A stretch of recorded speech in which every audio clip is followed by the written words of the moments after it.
They took everything while I slept. I sat in my kitchen Tuesday morning, staring at my phone screen. The number that had been there for 47 years was gone. Where $47,328.41 used to sit in my savings account, there was just a zero, a big, cold zero staring back at me like it was mocking everything I'd worked for. The transaction timestamp read 11:47 p.m. Sunday night. While I was upstairs sleeping off Sunday dinner with my daughter, Nina, and her husband, Derek, someone had cleaned me out. Every dollar I'd saved since my husband passed, every birthday check I'd deposited instead of spent, every grocery coupon that let me put $5 more away. Gone. My hands weren't shaking yet. That would come later. Right then, I just felt empty, like someone had reached inside my chest and scooped out 47 years of careful planning. Derek's voice echoed in my head from yesterday's phone call. "We needed it more than you, Evelyn. You'll be fine." If you're listening to this because someone in your family has ever made you feel like your money isn't really yours, stay with me. Because what happened next changed everything. I stared at that zero until the screen went dark. Then I did something I hadn't done in 40 years of widowhood. I called the police, but first, let me tell you how a Sunday dinner destroyed my trust in family forever. That money didn't just appear in my account overnight. It took me 47 years to build, one careful dollar at a time. When my husband Robert died in 1977, he left me with a mortgage, a 7-year-old daughter, and exactly $3,200 in our joint checking account. No life insurance, no pension, just a secretary's salary, and the knowledge that I was completely on my own. So I made a promise to myself that morning. I would never be helpless again. Every year, I managed to save about $1,000. Sometimes more, sometimes less, but always something. When Nina got the flu and missed 3 weeks of school, I still put away $847 that year. When the furnace died in M89, I still saved $623. When Robert's medical bills from his final year came due, I still managed $394. Dollar by dollar, year by year, that account grew. $47,328.41. I knew that number by heart because I checked it every Tuesday morning, same as brushing my teeth. It represented every overtime shift I'd worked, every vacation I'd skipped, every dress I'd mended instead of replaced. It was my security blanket, my emergency fund, my proof that a widow could take care of herself. I thought I'd taught Nina to respect money the way I did. When she was 12, I showed her my savings passbook and explained what each deposit meant. "This $50 came from selling your father's tools," I told her. "This 100 came from working Christmas Eve when Mrs. Patterson was sick." I wanted her to understand that money wasn't just numbers on paper. It was sacrifice made visible. But somewhere along the way, Nina learned a different lesson. She learned to see my money as her safety net.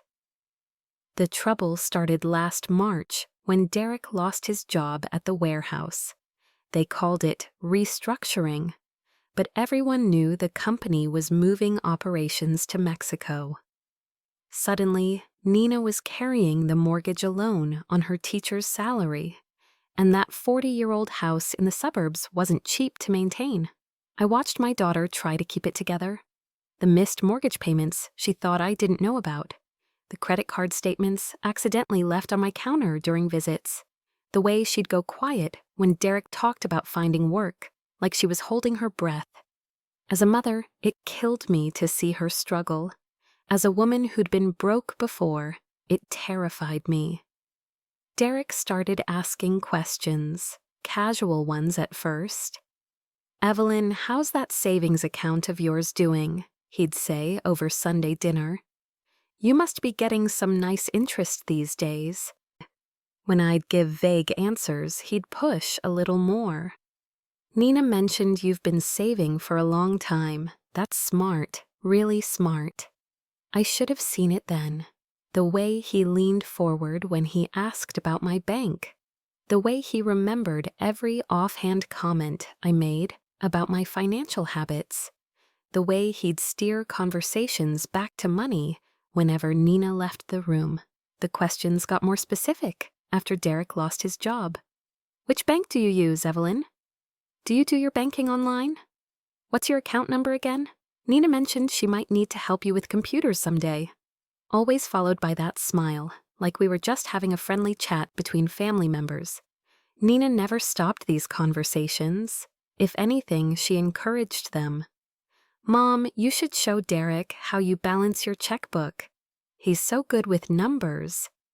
Like she was proud of my thrift, when really she was conducting an inventory. Sunday dinners at my house had been a tradition for 8 months. Every week, Nina and Derek would drive over after church with little Sophie, my 8-year-old granddaughter. I'd cook pot roast or chicken. We'd eat around my dining room table, and for a few hours, I felt like I had a real family again. But those dinners started feeling different. Derek was always checking his phone, even during grace. He'd get up to use the bathroom and somehow end up in my home office, looking for a pen or checking if I had any antacids. I'd find him studying the mail on my kitchen counter, the bills I'd left stacked for Monday. Just making sure you're not getting scammed, Evelyn, he'd say. There's so many crooks targeting seniors these days. He started taking photos. For memories, he said, snapping pictures of me at the table, of Sophie playing in the living room, of the family photos on my mantle. I noticed he spent a lot of time photographing things that had my personal information visible in the background. Mail, documents, anything with my name and address. Last Sunday felt different from the moment they walked in. Derek kept glancing at his watch during dinner, like he had somewhere important to be. When Sophie spilled juice on the tablecloth, he practically jumped to help clean it up, except he grabbed the stack of bank statements I'd left on the side table instead of paper towels. Grandma, why does Uncle Derek keep taking pictures of your papers? Sophie asked while we were washing dishes. I didn't have an answer then. I wish I had. Monday morning arrived like any other. I made my coffee, sat at my kitchen table with my phone, and opened my banking app at exactly 6:15 a.m. Same routine I'd followed for 3 years since the bank taught me how to check my account online. The screen loaded slowly, like it always did. I expected to see $47,328, 41, maybe a few cents more in interest. Instead, I saw a number that made my chest tight. $0.00. I blinked hard and refreshed the page. Still zero.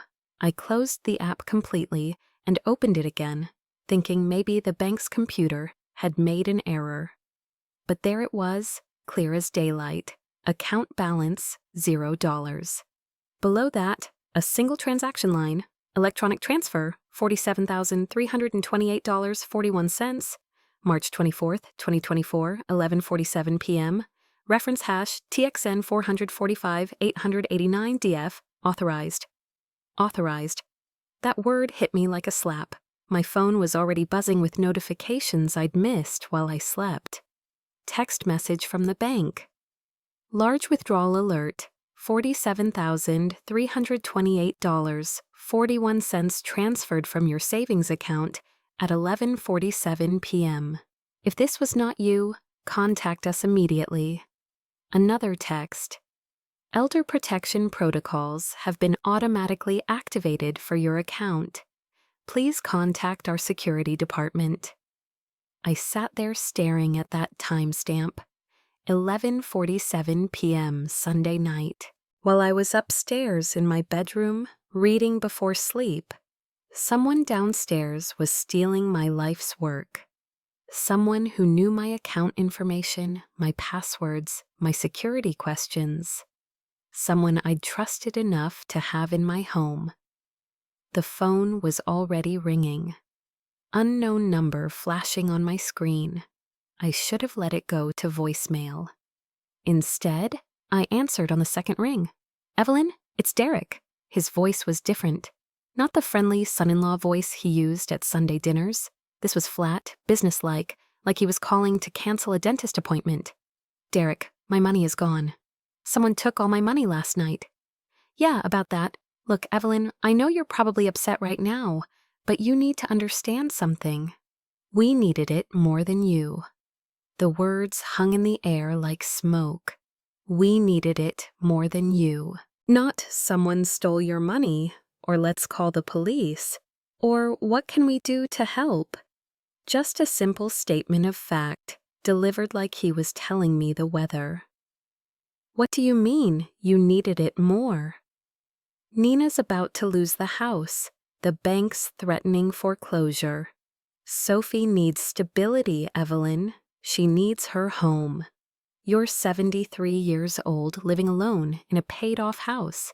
What do you need $47,000 for anyway?"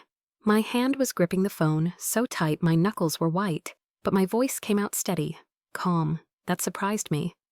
"That money was mine, Derek. And now it's helping family, your granddaughter's family. You should be proud that your savings are keeping Sophie from being homeless." Does Nina know? Of course Nina knows. She's been worried about this conversation for weeks. But she finally agreed it was the right thing to do. "You'll be fine, Evelyn. You've got Social Security. You've got Medicare. You've got a house. We're the ones drowning here." I could hear Nina in the background, her voice muffled but urgent. Derek covered the phone for a moment, then came back. "Look, we're not having this conversation over the phone. Nina's too upset. We'll talk about this later when everyone's calmed down." "Derek, wait." But the line was already dead. He hung up before I could ask about my granddaughter, before I could ask how they got my banking information, before I could ask if they had any idea what they'd just done to me. I sat in my kitchen holding my silent phone, and for the first time since Robert died, I felt completely alone in the world. The text message arrived 2 hours later, while I was still sitting at my kitchen table trying to process what Derek had said. "Mom, you're 73. What do you need $47K for anyway?" Derek explained everything. "We're sorry we couldn't talk to you first, but you would have said no. This way is better for everyone. Nina, better for everyone." I read that line 3 times before the words sank in. My daughter, the little girl I'd raised alone, the woman I'd sacrificed 47 years of small pleasures for, thought stealing my money was better for everyone. I typed back, "Nina, that money was my security. How could you do this to me?" Her response came immediately. "Mom, you're being dramatic. You have everything you need. We have a mortgage and a child to think about. Try to see the bigger picture. The bigger picture. As if losing everything I'd worked for was just a failure of perspective on my part." My phone rang again, Nina this time. "Mom, please don't make this harder than it has to be. Nina, you stole from me. We borrowed from you. There's a difference. Derek's going to find work soon, and we'll pay you back when we can. In the meantime, maybe this is a good opportunity to think about your future. You're getting older, Mom. Maybe it's time I had power of attorney to protect you from making financial mistakes." Power of attorney. The words sat in my stomach like a stone.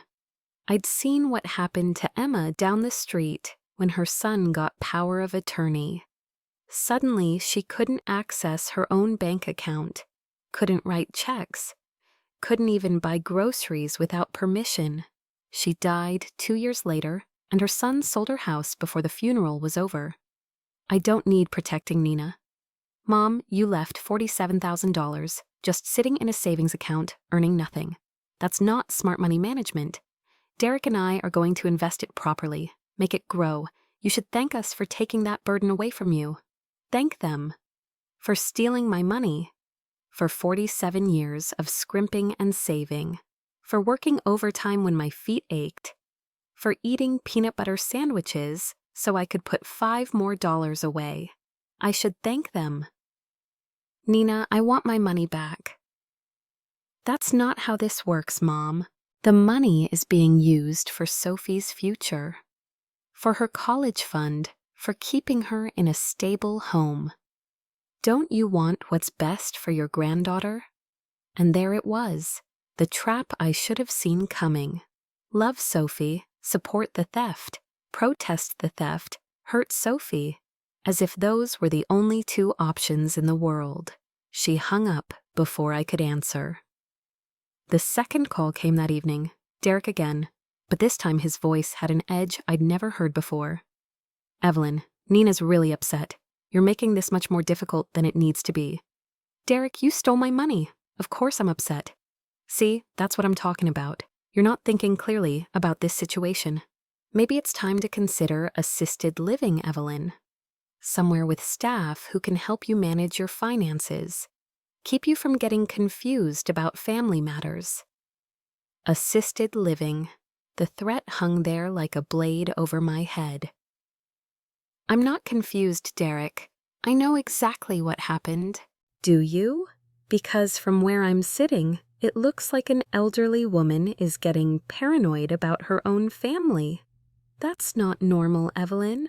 That's something we should probably have a doctor look at. The words hit me like ice water. He was threatening to have me declared incompetent, to take away not just my money, but my freedom, my right to live in my own home, my right to make my own decisions. Nina agrees with me, by the way. She's been worried about your decision-making for months, the way you hoard money, the way you get suspicious when family tries to help. Maybe it's time to consider what's really best for you. What's best for me is getting my money back. What's best for you is letting the people who love you take care of you. We'll talk more about this later, when you're feeling more reasonable. The line went dead again. I realized they'd been planning this for months. The next morning, I made a mistake. I opened Facebook to look at pictures of Sophie, something to remind myself why family was worth fighting for. But instead of my granddaughter's smile, I found something that made my hands shake with rage. Derek's post from Sunday night, time-stamped at 11:52 p.m. Finally got that vacation fund sorted. Sometimes you have to make the hard decisions for family. #blessed #family, first #new beginnings. 11:52 p.m., 5 minutes after my money disappeared. While I was upstairs brushing my teeth before bed, Derek was downstairs posting about my money, like it was a personal victory. Like stealing from a 73-year-old widow was something to celebrate on social media. The comments were even worse. His friends congratulating him on finally getting ahead, Nina liking every single comment, even adding her own. So grateful for a husband who thinks strategically about our future. He was posting about my money while I slept upstairs. I screenshotted everything. Something told me I was going to need evidence. The breaking point came Tuesday afternoon. Nina showed up at my door with Sophie, but this wasn't a friendly visit. Sophie stayed in the car, while Nina stood on my porch with her arms crossed. Mom, we need to talk about your behavior yesterday. My behavior? You called Derek a thief in front of Sophie. She asked me why Grandma was angry at Daddy, and I didn't know what to tell her. I told Derek the truth. The truth is that Derek saved our house. The truth is that your granddaughter has a stable home because of what we did. But if you keep making this difficult, if you keep calling us names and threatening to involve the police. She paused, looking back at Sophie in the car. Well, maybe it's not safe for Sophie to be around someone who's making such serious accusations against her parents. The words hit me like a punch to the chest. She was using my granddaughter as a weapon. Nina, you can't mean that. You want to see Sophie again? Drop this bank nonsense. Accept that what we did was necessary and move on. Derek and I are willing to forget your accusations if you're willing to be reasonable about the situation. And if I'm not reasonable, then I guess Sophie will have to understand that sometimes grandparents get confused and say hurtful things about the people trying to help them. I won't expose her to that kind of negativity. I looked past Nina to the car where Sophie was coloring in her book, completely unaware that her mother was using her as blackmail. My beautiful granddaughter, the one person in this family I thought I could count on to love me without conditions. You would really keep her away from me? I would protect her from unstable behavior, yes. That's what good mothers do. Nina turned and walked back to her car without another word. I watched through my window as they drove away, Sophie waving at me from the back seat like nothing was wrong. That's when I knew they'd crossed a line I couldn't uncross. Wednesday morning, I called my bank, not to complain, not to cry, but to understand exactly what had happened to my account and what I could do about it. The customer service representative transferred me 3 times before I reached someone who could help. Her name was Agent Martinez, and when I explained what had happened, her voice changed completely. Mrs. Evelyn, I'm so sorry this happened to you. What you're describing sounds like elder financial exploitation, and we take that very seriously.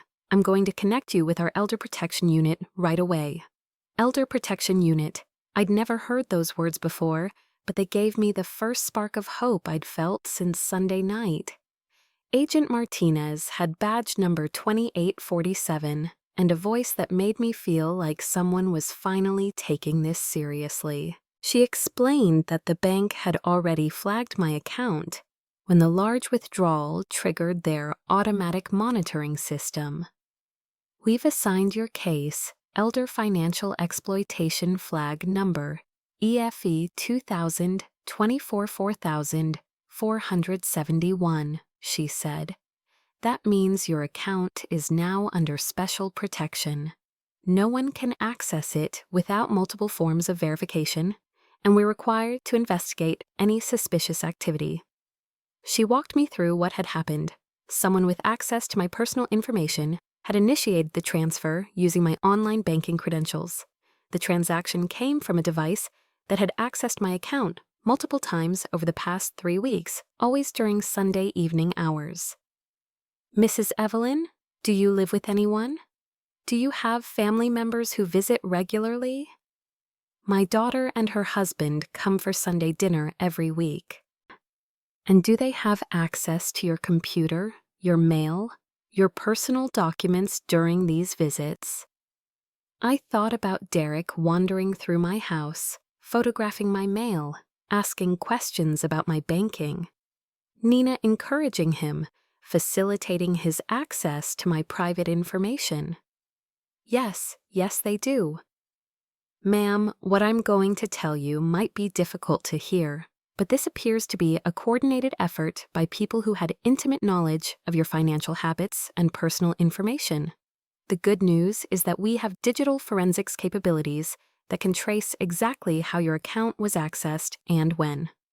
Martinez explained that the bank's investigation would take 72 hours, but they could already see device signatures and IP addresses that would help identify who had stolen my money. More importantly, they could help me get it back. Mrs. Evelyn, elder financial exploitation is a federal crime. The people who did this to you can face serious legal consequences, but you need to understand that recovering your money might require filing a police report and possibly taking legal action against family members. Are you prepared for that? I thought about Nina's threat to keep Sophie away from me, about Derek's suggestion that I needed assisted living, about 47 years of sacrifice being dismissed as dramatic. Yes, I'm prepared for that. Martinez gave me 3 names: a detective who specialized in elder financial crimes, a lawyer who handled elder abuse cases, and a social worker who could help me understand my rights. She said something that stayed with me for days afterward. "Mrs. Evelyn, you're not the first senior this has happened to, and unfortunately you won't be the last. But you're being brave by fighting back. A lot of elderly people are too ashamed or too afraid of family consequences to report this kind of theft. You're protecting yourself, and you're protecting other seniors by making sure these people face consequences." Protecting other seniors. I hadn't thought of it that way, but it made sense.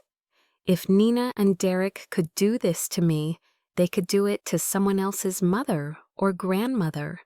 Someone who might not have the resources or the strength to fight back. The lawyer's office was downtown, in a building I'd passed 1,000 times but never entered. Sarah Chen specialized in elder law, and when I called her office, they squeezed me in that same afternoon. Attorney Chen was younger than Nina, but spoke with an authority that made me sit up straighter. Her office walls were covered with certificates and awards, including one that read Elder Advocate of the Year 2023. "Mrs. Evelyn, what happened to you is unfortunately very common. Family financial exploitation accounts for over 60% of elder abuse cases in our state. The good news is that you have strong legal protections under the Elder Abuse Prevention Act." She explained that because of my age and the amount of money involved, my case qualified for special legal protections. Her retainer fee was waived under the Elder Abuse Statute, which meant I could afford to fight this even without my stolen savings. The bank's digital evidence will be crucial, but we also need to document the pattern of manipulation and coercion that led up to the theft. Can you think of any communications, texts, emails, voicemails, where your daughter or son-in-law discussed your finances? I showed her the text messages from Nina, Derek's Facebook post, the timestamps that proved they were celebrating my money while I slept. Attorney Chen took photographs of everything and made detailed notes. "Mrs. Evelyn, what your daughter and son-in-law did isn't just theft. It's a specific crime called elder financial exploitation, and it carries serious penalties. More importantly, they've created evidence of premeditation and conspiracy. These social media posts, the timing of the theft, the subsequent threats about assisted living and access to your granddaughter, this is textbook financial abuse." She explained something that gave me chills. Elder financial exploitation often escalates to other forms of abuse. The threat about assisted living, the attempt to gain power of attorney, the isolation from my granddaughter. These were warning signs that Nina and Derek might try to take control of other aspects of my life. The good news is that you acted quickly. We have 72 hours before they can try to access any other accounts or assets. But Mrs. Evelyn, I need to ask you a difficult question. Are you prepared for this, to destroy your relationship with your daughter permanently? I thought about Sunday dinners that would never happen again. About Sophie growing up without her grandmother. About holidays spent alone while my daughter celebrated with Vinay she'd stolen from me. My relationship with my daughter was destroyed the moment she decided I was worth less than $47,000. Attorney Chen nodded like she'd heard that sentiment before. "We'll file for immediate asset protection and restitution. The court can freeze their accounts pending investigation, and if we can prove financial exploitation, they'll be required to return your money plus damages. But Mrs. Evelyn, you need to understand that this process might get ugly. They might fight back with character assassination, competency challenges, or threats about your granddaughter. They're already doing all of that. Then we'll document it all, every threat, every manipulation, every attempt to gaslight you into accepting the theft. All of it becomes evidence of their consciousness of guilt." 3 hours later, I walked out of that office, with a folder full of legal documents and a plan that gave me back some sense of control. For the first time since Sunday night, I felt like I wasn't fighting alone. The police station was my last stop. Detective Kim from the Financial Crimes Unit met me in a small conference room that smelled like coffee and determination. "Mrs. Evelyn, I've already spoken with your bank and your attorney. We're opening a formal investigation under case number 24-317B. What I need from you today is a complete statement about how this theft occurred and any evidence you have of planning or premeditation." Detective Kim was probably Nina's age, but she treated me with a respect my own daughter had stopped showing months ago. She listened carefully as I explained the Sunday dinner routine, Derek's questions about my finances, the way they'd gained my trust in order to steal my security. "Ma'am, the timestamp evidence is going to be crucial. Your bank has already provided us with the digital forensics data, and it shows a clear pattern of unauthorized access over several weeks. Someone was logging into your account regularly, learning your habits, waiting for the right moment to strike." She showed me printouts of my account access history, page after page of login attempts, all traced to devices I'd never used, at times when I was asleep or away from home. They'd been watching my account for almost a month, studying my patterns like predators stalking prey. The social media posts were a mistake on their part. Posting about stolen money with timestamps that matched the theft? That's consciousness of guilt. It shows they knew what they were doing was wrong, but they were too arrogant to hide it properly. Detective Kim explained that elder financial exploitation was a priority crime in our jurisdiction. The district attorney's office had a special unit that prosecuted these cases aggressively, and the penalties included both criminal charges and civil restitution. "Mrs. Evelyn, I need you to understand something. Once we file these charges, there's no taking them back. Your family relationships will be permanently altered.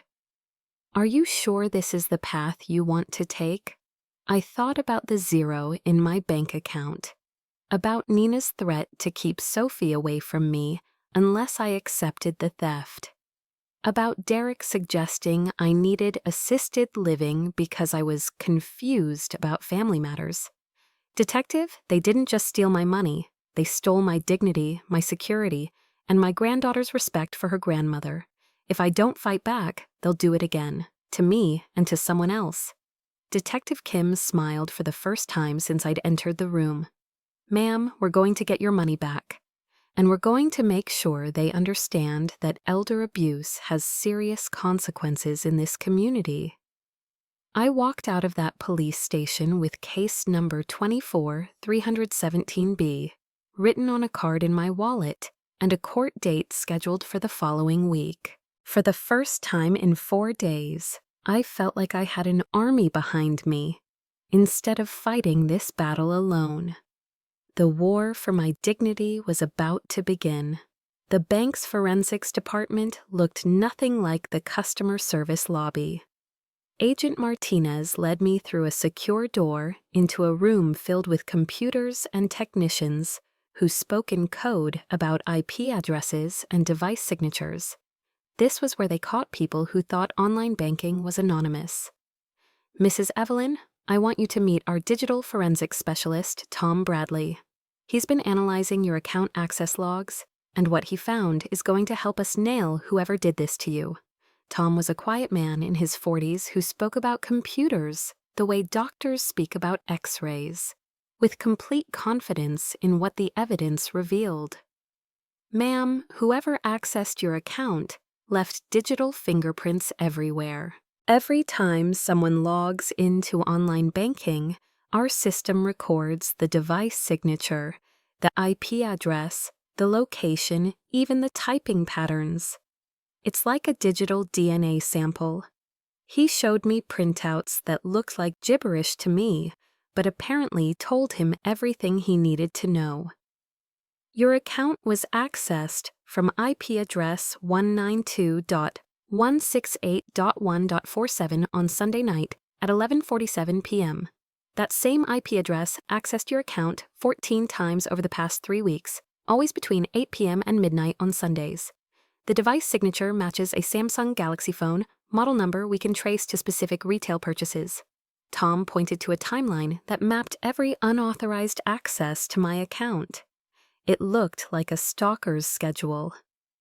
Ma'am, this wasn't a random hack or a one-time crime of opportunity.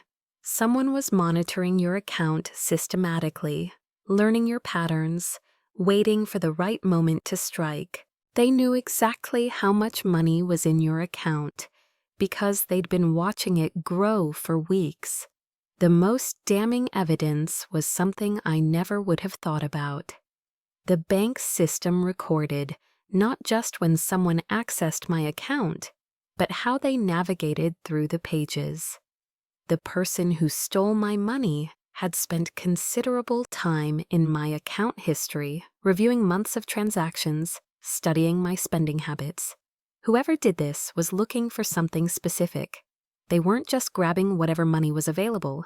They were mapping your entire financial life. That suggests someone who planned to do more than just steal once. Tom's analysis showed that my account had been accessed from 3 different devices over the past month, but all from the same location. All traced back to an address I recognized immediately: Nina and Derek's house. The computer experts said they left digital fingerprints everywhere. But technology wasn't the only evidence I had. After Tom's presentation, I drove home and did something I'd been dreading since this whole nightmare started. I reviewed my home security system. I'd installed the cameras 6 months earlier after a series of break-ins in the neighborhood. Nothing fancy, just a basic system that recorded when motion was detected near my front door and in my main living areas. I'd never bothered to check the recordings until now. Sunday afternoon's footage told a story I wished I'd seen earlier. At 3:47 p.m., while I was in the kitchen preparing dinner, Derek could be seen in my home office. He wasn't looking for antacids or pens. He was methodically photographing documents on my desk, bank statements, social security paperwork, anything with my personal information visible. The camera had caught him holding up papers to get better lighting for his photos, taking multiple shots to ensure clarity. This wasn't casual snooping. This was evidence collection. But the worst part was what the camera caught next. At 4:12 p.m., Nina entered the office and handed Derek something from her purse, a small notebook. Derek opened it and began copying information from my documents into the notebook, checking his work carefully like a student taking notes. The footage showed them working together. Nina keeping watch while Derek photographed my mail. Derek pointing out specific documents while Nina made notes. At one point, they both laughed about something. They were enjoying themselves while planning to rob me. They weren't just stealing money. They'd been casing my house for months. The next morning, Agent Martinez called with news that made my hands shake. Mrs. Evelyn, our investigation has uncovered something disturbing. The pattern of account access we found on your account? We've identified similar patterns on 14 other accounts belonging to elderly customers in your area. 14 other victims. Nina and Derek hadn't just targeted me. They'd been running a systematic elder financial exploitation scheme across multiple victims. The bank's fraud detection algorithms had identified a cluster of suspicious activities, all traced to the same group of device signatures and IP addresses. We believe your case was the largest single theft, but there were smaller amounts taken from other seniors over the past 6 months. 500 here, 1,000 there, amounts small enough that some victims might not have noticed immediately. Martinez explained that the other victims had all reported similar stories, helpful family members or neighbors who'd gained access to their homes, asked questions about their finances, and gradually obtained the personal information needed to access their accounts. Mrs. Evelyn, your daughter and son-in-law, weren't desperate amateurs who made one bad decision. They were running an organized criminal operation targeting vulnerable seniors. The evidence suggests they'd done this before and were planning to continue. Bank Security Report, BSR 2000-240-847, documented 14 separate cases of unauthorized account access, all traced back to the same perpetrators. The total stolen from elderly victims was over $127,000. My $47,328.41 was just their biggest single score. The bank flagged additional suspicious activities that hadn't resulted in theft yet. Other elderly accounts that showed the same pattern of unauthorized monitoring that had preceded my robbery. They were building a target list for future thefts. Ma'am, if we hadn't caught them now, they would have kept going. Your courage in reporting this crime probably saved other seniors from losing their life savings. This wasn't their first time doing this. By Thursday afternoon, I was ready to execute the most important part of my plan. With Attorney Chen's guidance, I was going to give Nina and Derek exactly what they expected: a defeated, resigned elderly woman who'd accepted the theft and wanted to move on for the sake of family harmony. The call I made to Nina that evening was the best acting performance of my 73 years. Nina, I've been thinking about what you said. About the bigger picture and Sophie's future. Maybe you're right. Maybe I was being selfish. Oh, Mom, I'm so glad you're being reasonable about this. Derek and I have been so worried about your reaction. I love Sophie more than anything. If the money is really going to help her, then I can live with what happened. I could hear the relief in Nina's voice. She thought she'd won. Mom, that means so much to me. I know this was hard, but it really is for the best. Sophie will have a stable home because of your sacrifice. I just have one request, Nina. I'd like Derek to call me and apologize. Not because I'm angry, but because I want to clear the air between us. For Sophie's sake. Of course, Mom. I'll have him call you tonight. Derek called 2 hours later, and I had my phone set to record the conversation with Attorney Chen's guidance. What he said in those 15 minutes would become the centerpiece of our legal case. Evelyn, Nina tells me you're being more reasonable about our situation. I am, Derek. I understand why you did what you did. I just wish you'd asked me first. Yeah, well, we both know you would have said no. Old people always think they know better about money, but you don't understand the financial pressures families face today. You're right. I don't understand your situation.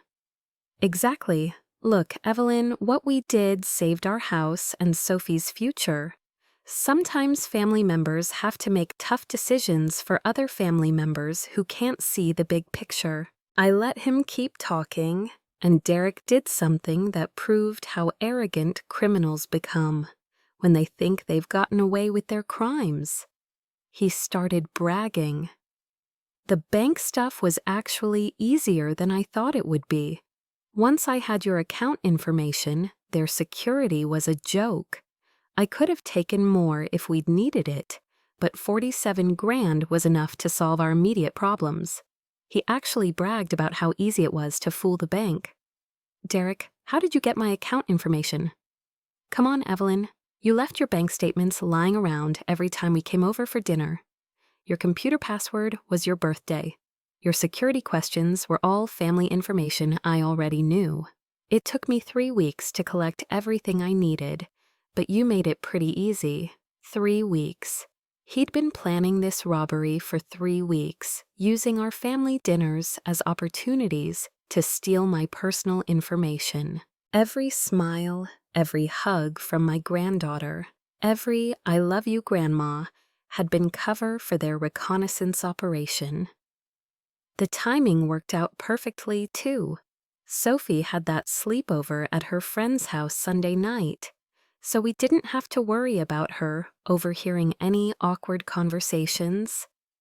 Nina was nervous about the whole thing, but I convinced her that sometimes you have to take action to protect your family's future.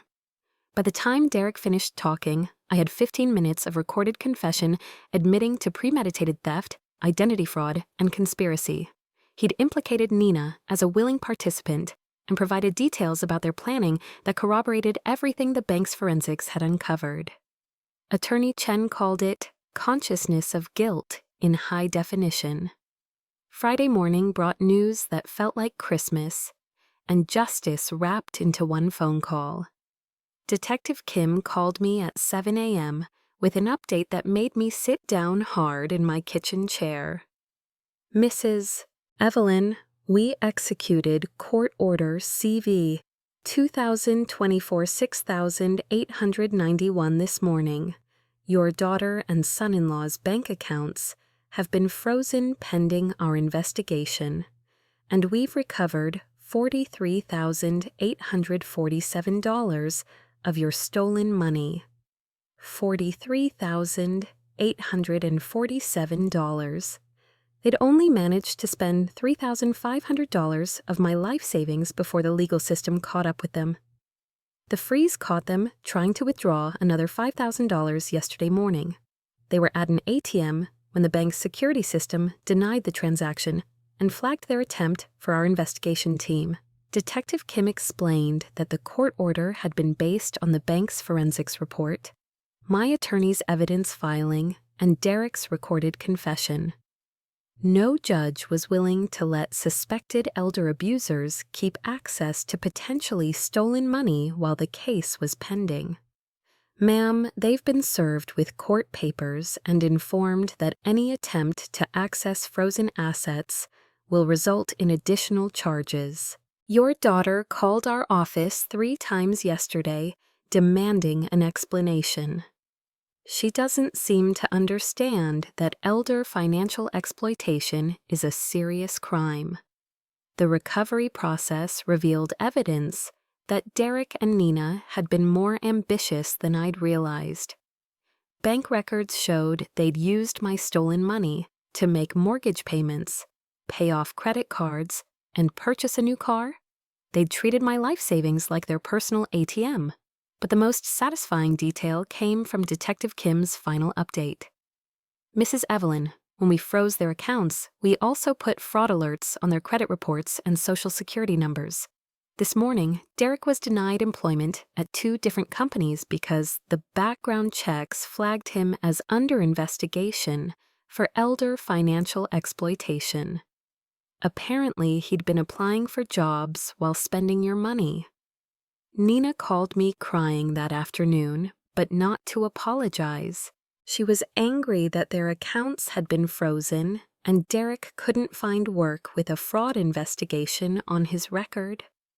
Mom, you've ruined our lives over money that we were going to pay back eventually. Eventually. As if 47 years of my savings was just a temporary inconvenience they were borrowing from their elderly mother. Nina, you stole from me. We were protecting our family. Now Derek can't get hired anywhere. Our accounts are frozen, and Sophie's asking why Daddy's crying all the time. Are you happy now? For the first time in a week, I smiled. Nina, I'm not happy about any of this, but I'm not sorry either. The machinery of justice was finally working in my favor. The courthouse on Monday morning felt like stepping into a different world. For the first time in 2 weeks, I was in a place where stealing from elderly people was taken seriously as a crime, not dismissed as a family disagreement. Case FC 2000-24-1847 was called at 9:30 a.m. in Family Court Division C. Judge Martinez presiding, a woman in her 50s who'd built her career on protecting vulnerable adults from exploitation. Attorney Chen had briefed me on the judge's reputation for tough sentences in elder abuse cases. I sat at the plaintiff's table with Attorney Chen and Detective Kim, surrounded by folders full of evidence that would tell the story of my stolen life savings. Across the courtroom, Nina sat with Derek and a lawyer they'd somehow managed to afford despite their frozen accounts. Derek looked worried for the first time since this whole nightmare began. The court reporter positioned her machine and nodded to Judge Martinez. Everything said in this room would become part of the permanent record. This hearing concerns Case FC 2000-24-1847 alleged financial exploitation of elderly person Evelyn Morrison by family members Nina Patterson and Derek Patterson. The court has reviewed the preliminary evidence and witness statements. Are both parties ready to proceed? Nina was sitting 30 feet away from me, but it might as well have been 30 miles. She wouldn't meet my eyes. Derek kept checking his phone until the bailiff told him to put it away.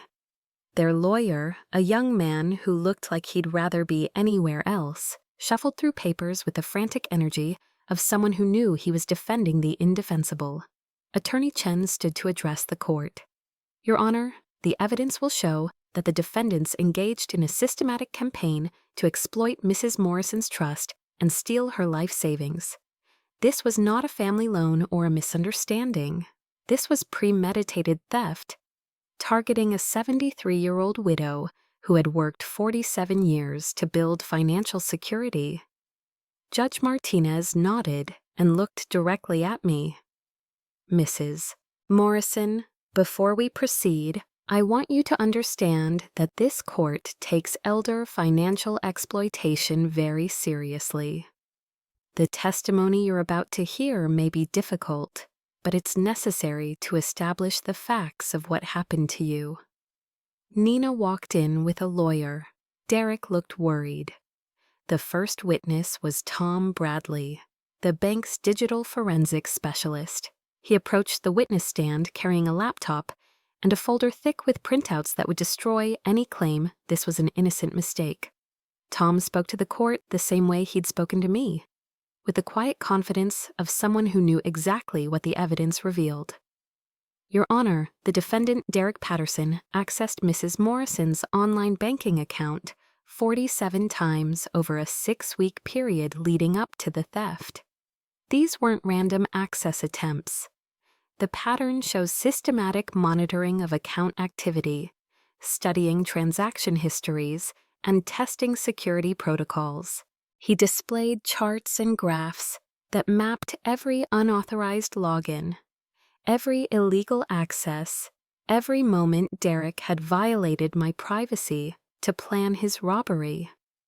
The evidence shows the defendants used 3 different devices to access Mrs. Morrison's accounts, all traced to their home IP address. They spent considerable time reviewing months of transaction history, identifying patterns in her spending and saving habits. Tom presented evidence I hadn't even known existed. Screenshots of my account balance taken from Derek's phone. Downloaded transaction reports that showed exactly how much money I had and when I typically made deposits or withdrawals. Most significantly, Your Honor, the defendants searched for elder financial exploitation laws and bank fraud detection methods in the weeks leading up to the theft. They knew what they were doing was illegal, but they researched ways to avoid getting caught. The analyst said Derek searched elder bank fraud detection the week before. The digital evidence was damning, but the forensics presentation revealed something even worse. Derek hadn't just stolen from me. He'd been building a database of elderly targets throughout our community.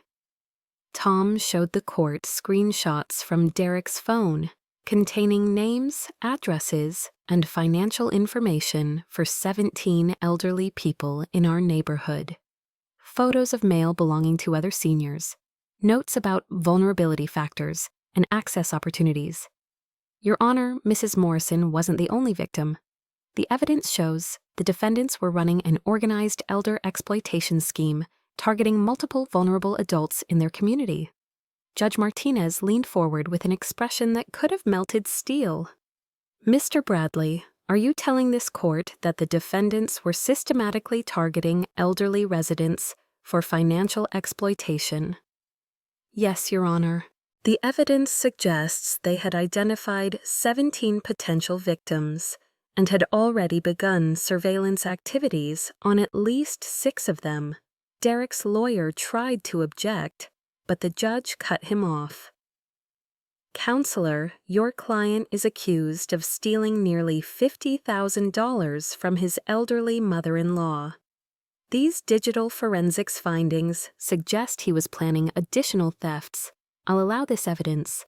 When Tom finished his presentation, the courtroom was silent except for the sound of the court reporter's fingers on her machine. The evidence had painted Derek and Nina as predators who'd turned Sunday family dinners into reconnaissance missions. But the most devastating moment came when Nina was called to testify. She walked to the witness stand looking smaller than I'd seen her since childhood. Her hands shook as she placed them on the Bible to be sworn in. For a moment, I felt sorry for my daughter. Then I remembered the 0 in my bank account. Attorney Chen approached Nina with the gentleness of a surgeon preparing to operate. Miss Patterson, do you recognize this Facebook post from your husband's account, dated March 24th at 11:52 p.m.? Nina barely looked at the printout before answering. Yes. Can you read the text of this post to the court? Nina's voice was barely a whisper. Finally got that vacation fund sorted. Sometimes you have to make the hard decisions for family. Miss Patterson, this post was published 5 minutes after $47,000 was stolen from your mother's bank account. Can you explain the timing? Nina started crying, not the manipulative tears she'd used to guilt me into accepting the theft, but the real ugly crying of someone who knew they'd been caught. Derek said it was okay because she's old and didn't need the money anyway. The words hung in the courtroom like a confession written in neon. Derek said it was okay because she's old. The court transcript would preserve those words forever. Attorney Chen pressed forward with surgical precision. Miss Patterson, did you help your husband gain access to your mother's personal financial information? Yes. Did you provide him with details about her banking habits, her security questions, her passwords? Derek said we were just borrowing it. He said we'd pay it back when he found work. Miss Patterson, did your husband tell you that he'd researched elder financial exploitation laws before stealing your mother's money? Nina looked at Derek for help, but he was staring at the table, unable to meet anyone's eyes. I don't know about that. Miss Patterson, were you aware that your husband had collected personal information on 17 other elderly residents in your community? What? Nina's shock looked genuine. Maybe Derek had been planning to expand their operation without telling her. Maybe she really thought this was just about stealing from me. I didn't know about other people. I thought this was just about Mom's money. Just about Mom's money. As if my life savings was a casual family resource they were entitled to access whenever they faced financial pressure. Attorney Chen showed Nina printout after printout of evidence. The recorded phone call where Derek bragged about the theft. The security camera footage showing their systematic collection of my personal information. The bank records proving they'd been monitoring my account for weeks. By the time Nina left the witness stand, she'd admitted to conspiracy, premeditation, and theft. More importantly, she'd made it clear that Derek was the mastermind, and she was a willing participant who'd convinced herself that stealing from an elderly mother was morally acceptable. She looked at me and whispered, "I'm sorry." But it was too late. Judge Martinez called a 15-minute recess before delivering her decision. I sat in the hallway with Attorney Chen, watching Nina and Derek huddle with their lawyer in obvious panic. They finally understood that this wasn't a family dispute that would blow over. This was a criminal case with real consequences. When court resumed, Judge Martinez's voice carried the weight of someone who'd seen too many cases like mine. I've presided over elder abuse cases for 12 years, and this case represents everything that's wrong with how some families view elderly relatives. The evidence shows that the defendant systematically exploited Mrs. Morrison's trust to steal her life savings while researching methods to avoid prosecution. She looked directly at Derek. Mr. Patterson, your digital searches prove you knew elder financial exploitation was illegal, yet you proceeded anyway. Your social media posts celebrating the theft show a callous disregard for the victim's well-being. Your collection of information on other elderly residents suggests this was not an isolated incident, but part of a pattern of predatory behavior. And she turned to Nina. Miss Patterson, you enabled and participated in the theft of your own mother's financial security. Your testimony reveals that you convinced yourself that your mother's age made her money less important than your family's immediate needs.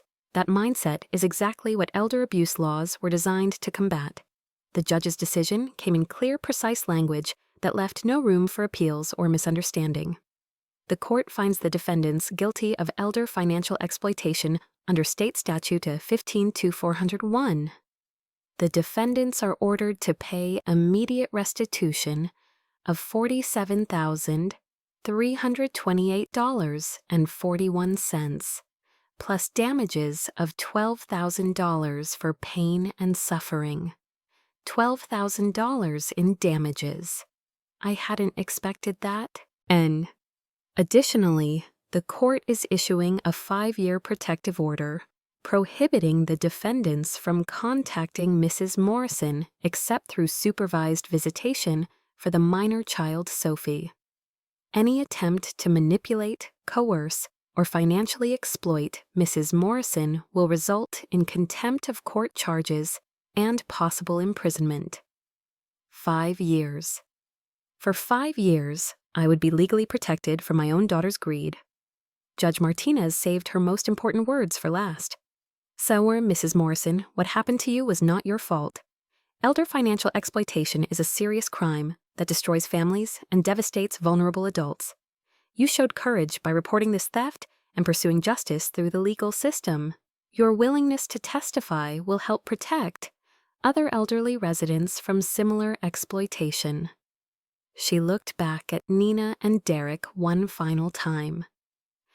Elder abuse is not a family matter that should be handled privately. It's a crime against some of our community's most vulnerable members, and this court will continue to prosecute these cases to the fullest extent of the law.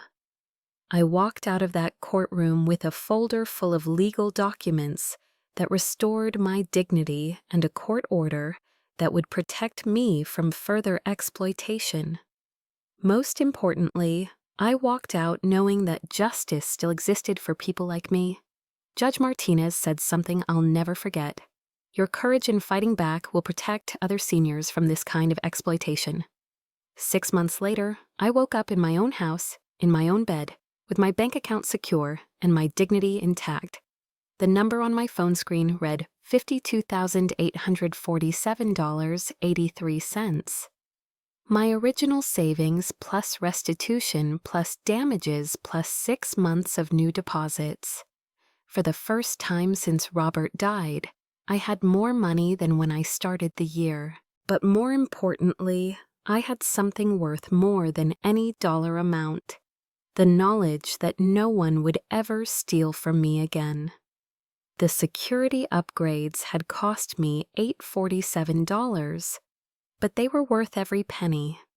New locks that couldn't be picked by anyone who thought they knew my habits. A banking system with multiple verification steps that required my fingerprint and a phone call to authorize any transfer over $50. Alert systems that notified me immediately if anyone attempted to access my accounts from an unrecognized device. Most importantly, I'd enrolled in a bank's Elder Protection Plus program, which assigned a personal advocate to monitor my accounts for suspicious activity. Agent Martinez still checked on me monthly, and I'd learned that protecting yourself isn't paranoid, it's smart. The house felt different now, not because of the new security systems, but because it belonged completely to me again.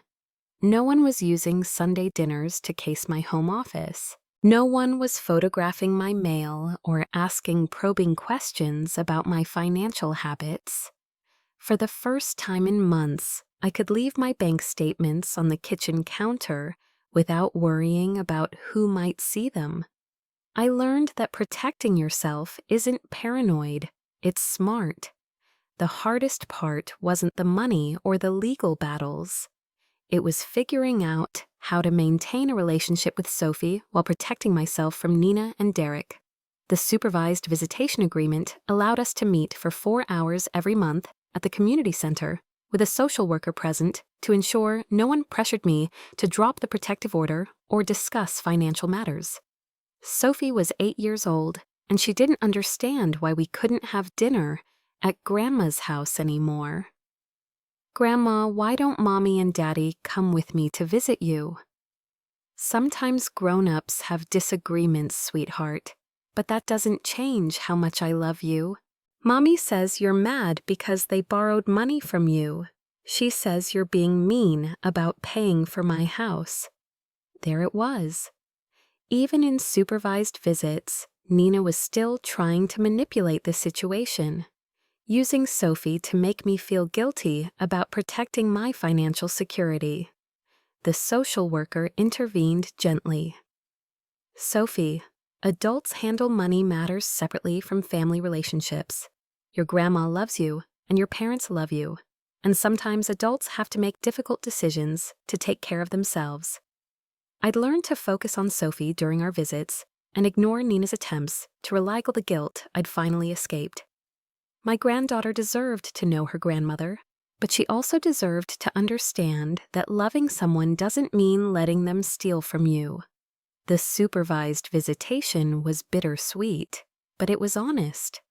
Sophie was learning that actions have consequences, even when family members are involved. Derek's life had become exactly what he deserved. The elder financial exploitation conviction on his criminal record meant that most employers wouldn't hire him, especially for any position involving access to money or personal information. Nina called me crying 3 months after the court decision because Derek still couldn't find steady work. Apparently, a felony record for stealing from elderly people didn't make him an attractive job candidate. "Mom, Derek's been turned down for 12 jobs because of this conviction. The background checks always show the elder abuse charge, and employers won't take a chance on him." "That's unfortunate, Nina. He's trying to find work in construction or landscaping, anything that doesn't require handling money. But even those jobs are hard to get with a criminal record." I didn't tell Nina that I'd specifically requested a felony charge instead of accepting a misdemeanor plea deal. I wanted Derek's crime to follow him permanently. I wanted every future employer to know that he'd stolen from an elderly family member. Derek made choices that led to permanent consequences. That's how criminal justice works. But what about Sophie? How are we supposed to support her when Derek can't get decent work? You should have thought about Sophie before you stole from her grandmother. Derek's employment prospects were permanently damaged by his criminal background, and I wasn't sorry. Actions have consequences, especially when those actions involve preying on vulnerable elderly people. But my life wasn't defined by Derek's failures. It was defined by a community I'd built around protecting other seniors from the same exploitation I'd experienced. The Senior Center Elder Abuse Prevention Workshop met every month, and we typically had 47 people in attendance. Elderly residents who wanted to learn how to protect themselves from financial exploitation by family members or caregivers. I'd become the workshop leader, sharing my story as a cautionary tale and a success story. Other seniors needed to hear that fighting back was possible, that the legal system would protect them, that they didn't have to accept theft as the price of family relationships. Financial exploitation by family members is more common than anyone wants to admit, I'd tell new attendees. The people who hurt me knew exactly how to manipulate my love for my granddaughter and my desire to maintain family relationships. But loving someone doesn't mean letting them steal from you. We covered practical topics: how to secure bank accounts, how to recognize manipulation tactics, how to document suspicious activity, and how to find legal help when family members crossed the line from financial pressure to financial theft. But the most important thing we taught was something I'd learned the hard way. Your money belongs to you, regardless of your age. You don't owe your financial security to anyone, not even family members who claim they need it more. The workshop members became my chosen family. People who understood that protecting yourself from exploitation wasn't selfish, it was necessary. We looked out for each other, checked in regularly, and created the kind of community that made predators think twice about targeting isolated seniors. Building networks that prevent future exploitation became my new purpose in life. Today, I'm 74 years old. My bank account balance is $52,847.83, and every dollar in it belongs to me. No one has access to my financial information except the people I've explicitly authorized. No one can manipulate me into accepting theft by threatening to withhold my granddaughter's love. I have Sunday dinners again, but they're with my neighbors, Mrs. Chen and Mr. Rodriguez, both widowed seniors who understand that chosen family can be more trustworthy than blood family. We eat together, share stories, and watch out for each other without anyone trying to case our homes for financial vulnerabilities. The protective order has 3 more years remaining, but I don't need a legal document to maintain boundaries anymore. I've learned that self-respect isn't negotiable, that financial security isn't a family resource, and that loving someone doesn't require accepting their abuse. Sophie calls me once a week from her friend's house, and we're building a relationship based on honest affection rather than financial manipulation. She's learning that her grandmother is a strong woman who stands up for herself, not a victim who accepts mistreatment for the sake of family peace. Nina and Derek are living with the consequences of their choices. Their marriage is strained by financial pressure and Derek's inability to find steady work. They've moved in with Derek's parents, who now know exactly why their son has a felony record. But their struggles aren't my responsibility anymore.